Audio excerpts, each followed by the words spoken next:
ॲपद्वारे जमा करण्यात आले आहेत। आज श्री रामनवमी निमित्त देशभरात उत्साह आणि भक्तिमय वातावरण पाहायला मिळत आहे।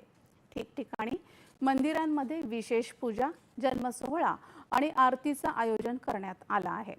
अयोध्येतील श्री राम जन्मभूमी मंदिर परिसर भक्तिमय वातावरणात रंगून गेला आहे। मंदिर परिसरात विविध फुलांनी आकर्षक सजावट करण्यात आली असून विद्युत रोषणाईनं परिसर उजळून निघाला आहे। मंदिरात सकाळपासूनच विशेष अनुष्ठान सुरू आहे। त्याचबरोबर विशेष पूजा अर्चना, जन्मोत्सव आणि 56 भोग प्रसादाची तयारी करण्यात आली आहे। दुपारी 12 वाजता रामलल्लाच्या जन्मसोहळ्याचा कार्यक्रम होईल। रामलल्लाचं दर्शन घेण्यासाठी भाविकांची रीघ लागली आहे। राज्यातही रामनवमी निमित्त विविध ठिकाणी कार्यक्रमांचं आयोजन करण्यात आलं आहे। शिर्डी इथल्या साईबाबा मंदिरात मोठ्या उत्साहात आणि भक्तिमय वातावरणात श्री रामनवमी उत्सव साजरा करण्यात येत आहे। कालपासून 3 दिवसीय रामनवमी उत्सवाला सुरुवात झाली असून आज मुख्य सोहळा होत आहे। दुपारी 12 वाजता श्री राम जन्मोत्सव सोहळा संपन्न होईल।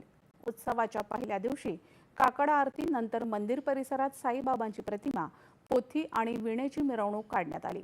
तसंच श्री साई सच्चरित ग्रंथाचे सामूहिक पारायण करण्यात आलं। नाशिकमध्ये रामनवमी निमित्त अहिल्याराम ते काळाराम परिक्रमा आयोजित करण्यात आली होती। सकाळी 6 वाजता पालखीला सुरुवात झाली। यावेळी पारंपरिक वेशात भाविक पालखीमध्ये सहभागी झाले होते। महिलांच्या लेझिम पथकानं पालखी सोहळ्याच्या अग्रभागी होते। मुंबईतल्या वडाळा इथल्या श्री राम मंदिरात भव्य आरती करण्यात आली।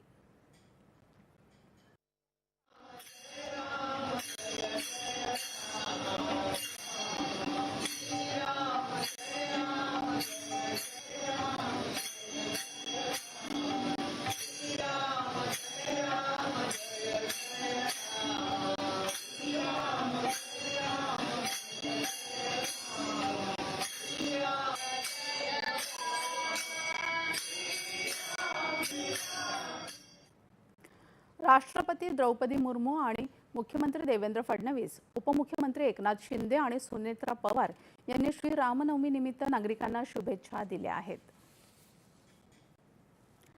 नवीन पिढीला शिवकालीन संस्कृती